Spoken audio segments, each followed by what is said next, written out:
quando eu estava meditando e separei esse texto aí, de 1 Coríntios capítulo 6, o versículo 5, eu gostaria que vocês abrissem e lessem, por favor, comigo, 1 Coríntios 6, 5.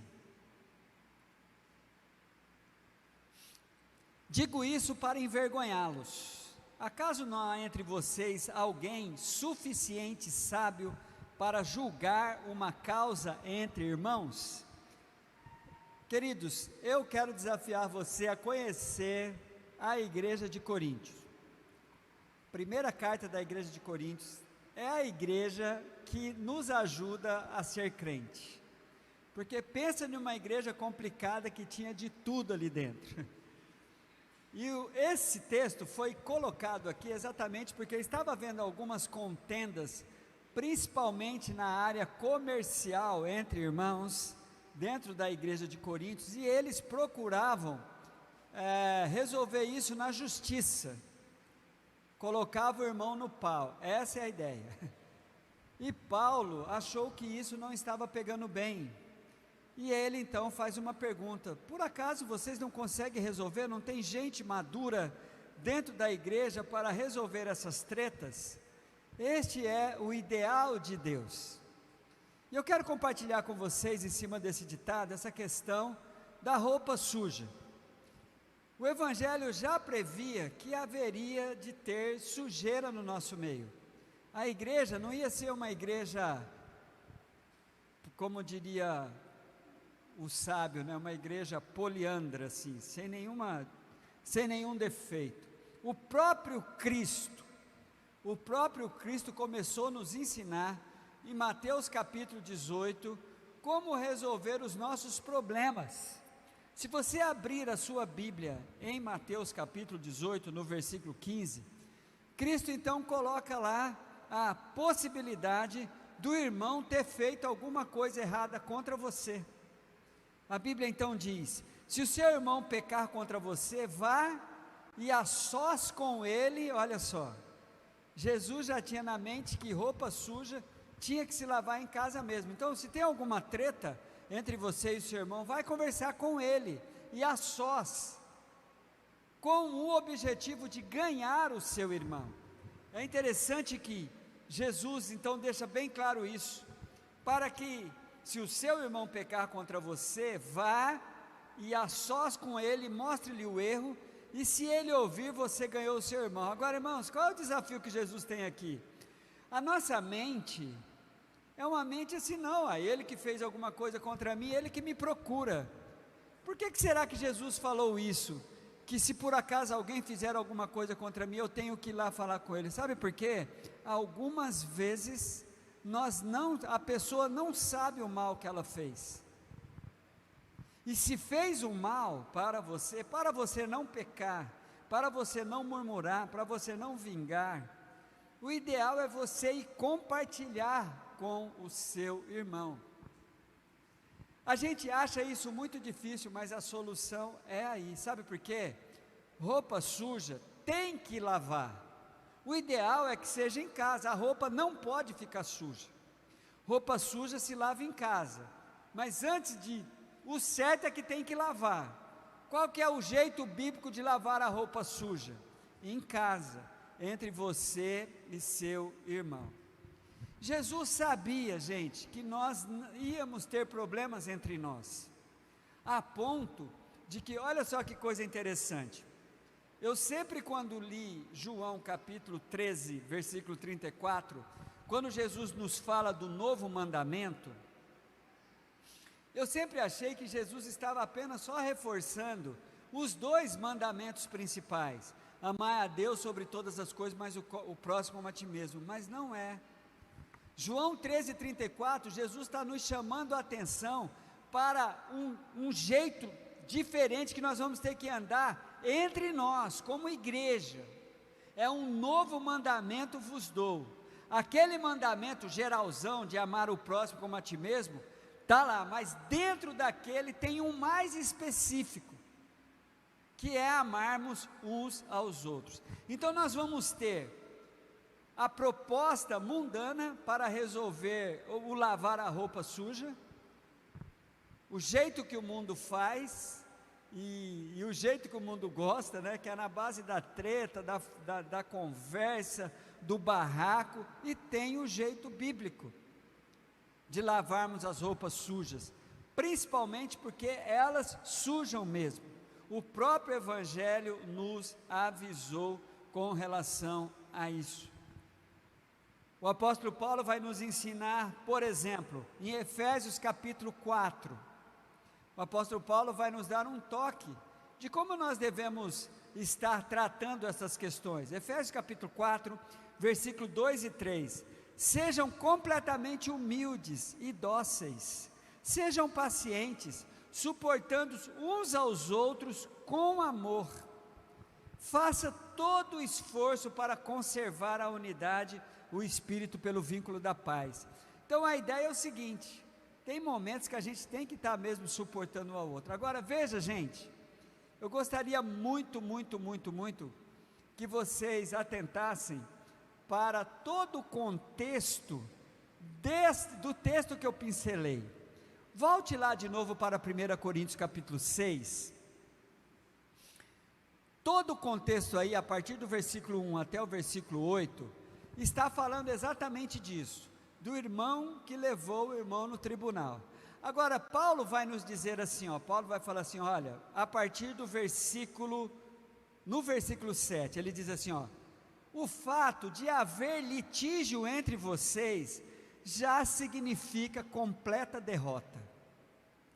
Só de haver, o que Paulo está dizendo? Não deveria ter, essas coisas, se nós dessemos os passos, que Jesus nos ensinou a dar, a gente já teria resolvido estas questões, todas as questões. Aí Paulo fala assim, olha, o fato de haver litígio entre vocês já significa uma completa derrota. Por que você não prefere sofrer a injustiça? Por que você não prefere ficar no prejuízo do que expor o Evangelho, expor a sua família, expor a igreja a uma demanda judicial? Esse é o ideal, seria muito bom. Mas irmãos, se fôssemos responder a pergunta de Paulo, eu até falei isso para o pastor Rockley hoje, quando ele pergunta assim, acaso não há entre vocês alguém suficientemente sábio para julgar uma causa entre irmãos? A resposta seria não tem. A gente não consegue, é uma pena que a igreja não chegou a um nível, pelo menos a nossa, não chegou a um nível de realmente podermos ter algum fórum particular, uma coisa nossa interna, que nós pudéssemos resolver, não é? As pessoas têm dificuldades nisso. Quando é questões de relacionamento, até que dá para a gente intermediar, mas esse problema da igreja aqui de Corinto, no capítulo 6, era dos piores. Sabe o que é? Aquelas coisas de perder a amizade mesmo, de você fazer um negócio com o irmão, de você vender fiado, de você e a pessoa não te pagar. Imagine quanto isso fere pessoas dentro da igreja, porque eu vou te contar, gente, tem alguns nós cegos que não se converteram ainda, e precisaria se converter, e aí vem com esse papo, devo, não nego, pagarei quanto puder. O problema não é nem tanto isso, o problema é quando quebra a amizade, não é? O problema então é que o ideal seria que nós tratássemos disso. Por quê? Porque a roupa suja tem que ser lavada, e o bom seria, o que acontece? A igreja de Corinto era uma igreja muito esquisita, teve um problema dentro dela que ela não quis lavar a roupa suja não. No capítulo 5 você vai encontrar a igreja não querendo lavar a roupa suja, que é outra sujeira que entra dentro da igreja e que precisa ser lavada. Olha para o capítulo 5 de 1 Coríntios, versículo 1 e 2, por toda parte se ouve que há imoralidade entre vocês, imoralidade que não ocorre nem entre os não crentes, a ponto de alguém de vocês possuir a mulher do seu pai. Vocês estão orgulhosos? Não deviam, porém estar cheio de tristeza e expulsar da comunhão aquele que fez isso. A igreja não estava querendo lavar essa roupa suja aqui não, e é uma roupa suja que tem que lavar. Se é em casa, o certo é que tem que lavar. Irmãos, a gente precisa acertar os nossos pontos. Sabe por quê? Uma sujeira que não foi tirada, ela vai encardir e ela vai estragar e não tem jeito. Quando eu olho para esse ditado que diz roupa suja se lava em casa, eu paro na roupa suja se lava, precisa lavar. Onde? Qual que é o ideal? Do melhor jeito, do jeito bíblico. Acertar um entre o outro, entrar em acordo, esse é o jeito. Mas se não tiver, não importa, o importante é que isso precisa ser lavado. Jesus então vai nos trazer essa ideia de então nós fazermos, tê-lo como um padrão. Quando ele diz para nós, quando ele nos alerta em João 13, no capítulo de número 34, de que um novo mandamento eu vou dar para vocês, vocês precisam parar e olhar com mais profundidade para o seu irmão, amai-vos uns aos outros, porque eu tenho um objetivo nisso, eu tenho um objetivo disso, porque é desta forma que vocês vão estar evidenciando o quanto vocês me amam. E Jesus, gente, é interessante, por quê? Porque ele vai se colocar como um padrão para nós. Ele vai se colocar como um padrão para nós. Olhe para o texto. Olhe para esse texto agora de João capítulo de número 13. A Bíblia vai então nos exortar, falar assim, olha, vocês têm que olhar de maneira diferente um para os outros. Não está se tratando daquele mandamento, pastor, amai a Deus sobre todas as coisas e o próximo a ti mesmo, não. É um novo mandamento dentro desse mandamento. É um mandamento mais específico. É um mandamento mais... o furo da peneira é um pouco menor assim, ó. É uma coisa mais específica, está relacionada com a saúde espiritual da igreja. Por quê? Porque quando Cristo vai nos falar isso, no capítulo 13, no versículo de número 35, ele vai dizer assim, ó, nisto todos conhecerão que sois os meus discípulos, se vocês amardes uns aos outros.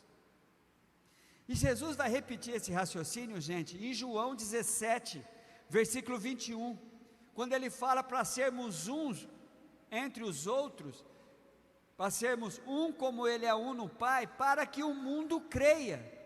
A maior estratégia de evangelismo, a maior estratégia de evangelização, são relacionamentos saudáveis dentro da igreja, ou seja, a disposição da igreja de lavar a sua roupa suja, a sua disposição de acertar com o seu irmão que fez alguma coisa contra ti. Mas pastor, não é ele que tem que falar comigo? Não, sabe por quê? Ele muitas vezes não tem consciência, ele não tem consciência do que fez.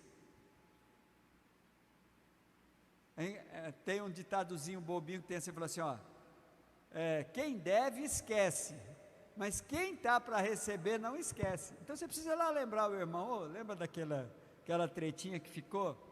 Gente, é interessante esse desafio que Jesus nos dá, vai tu e fala com ele. E qual que é o objetivo? Quando estamos dispostos a assumirmos que aqui dentro tem roupa suja, e nós vamos lavar, não vamos fazer como a igreja de Corinto, que tratava os casos comerciais nos tribunais, mas as questões mais sérias, ela não estava querendo lavar. Esse cara aqui do capítulo 5 de Coríntios, eu acho que ele devia ser um maior dizimista da igreja, só pode, porque uns caras desses, o indivíduo simplesmente estava tendo um caso amoroso com a sua madrasta, e todo mundo sabia, e ninguém tocava nesse cara. Sabe o que Paulo mandou? Mandou entregar ele para o diabo. E sabe o que é entregar para o diabo, irmão? Não é chegar, diabo, vem cá, vou te dar. A consciência que os crentes do primeiro século tinham, é que, olha aqui para mim que coisa terrível, fora da igreja, você estava no inferno, fora da comunhão da igreja, está sob o controle de Satanás. A igreja é o melhor de Deus aqui na terra, apesar de estar cheio de roupa suja dentro dela, mas ainda é o melhor lugar para ficar.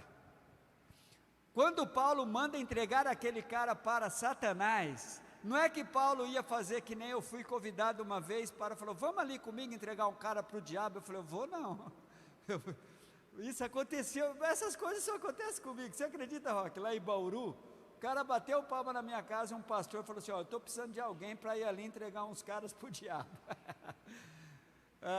eu era novo na fé, não entendia muito isso, eu falei assim, não vou não, quero não, minha mulher disse para eu não ir, mas a ideia, depois eu fui ver, que história é essa? Olha aí para o capítulo 5 de 1 Coríntios, depois, agora não, fala assim, entrega para o diabo. Entregar para o diabo era simplesmente tirar o indivíduo da comunhão da igreja, saiu dessa comunhão. É interessante esse poder que a igreja, a gente não valoriza muito isso, né? Agora tem um movimento do desigrejado, Cristo sim, igreja não, isso é impossível, gente. Cristo nunca se desconectou da igreja, mas o certo é que a igreja saudável não é aquela igreja que nega as suas sujeiras, mas é a igreja que está disposta a limpar a sujeira e jogar fora a sujeira, não o sujo. A igreja de vez em quando exagera tanto que ela faz um movimento bem esquisito, ela joga o bebê fora e fica com a fralda suja na mão, ela joga o bebê e fica com a sujeira, não é isso. Vamos jogar a sujeira fora. Roupa suja se lava em casa. E qual que é o padrão? Qual que é o padrão? O padrão é Cristo. Jesus vai falar assim, olha, como eu vos amei. Primeiro há um mandamento, amai-vos uns aos outros. E amar uns aos outros, aí vem todo o compêndio do Evangelho, suportando. Tem um versículo em Colossenses que eu acho lindo demais, Colossenses capítulo 3, quando a Bíblia manda que nós venhamos perdoar uns aos outros. Eu acho que eu não coloquei essa anotação aqui, mas é para a gente liberar perdão uns para os outros. Esse é o mandamento de Jesus. Mandamento, amar, a forma, como Cristo. Gente, vai ver como Cristo amou. Cristo passou a mão na cabeça de todo mundo? Não. Na hora que ele precisou, ele exortou os seus discípulos. Na hora que ele precisou, ele exortou a multidão. Na hora que ele exortou, ele chamou todo mundo de incrédulo. Na hora que precisou, ele apelidou João, João e Tiago. Chamou ele de filhos do trovão. Na hora que precisou, ele falou para Pedro, para trás de mim, Satanás. Amar não é só passar a cabeça, o padrão é Jesus. Vá conhecer a maneira que Jesus se relacionou com seus discípulos, que você vai criar um padrão de como amar. Qual que é o alvo disso? Por que roupa suja precisa ser lavada? O ideal é que seja em casa, para nós revelarmos a Jesus, para que o Evangelho seja evidenciado através das nossas atitudes.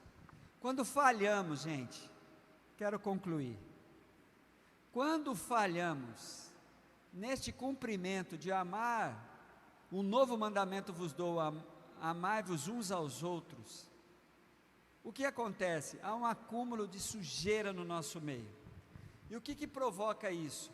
O afastamento. As pessoas não querem conviver num lugar com sujeira que não é lugar que não tem sujeira, tá? Lugar onde a sujeira ninguém está querendo tirar a sujeira, ninguém quer tocar nisso. As pessoas então se afastam, acabam se escandalizando. Escandalizar é afastar Cristo das pessoas, escandalizar é afastar as pessoas de Cristo. É isso que é o escândalo na igreja. Quando nós afastamos, as pessoas não têm acesso a Cristo aqui, ou então Cristo não tem acesso às pessoas aqui. Isso é que escandaliza.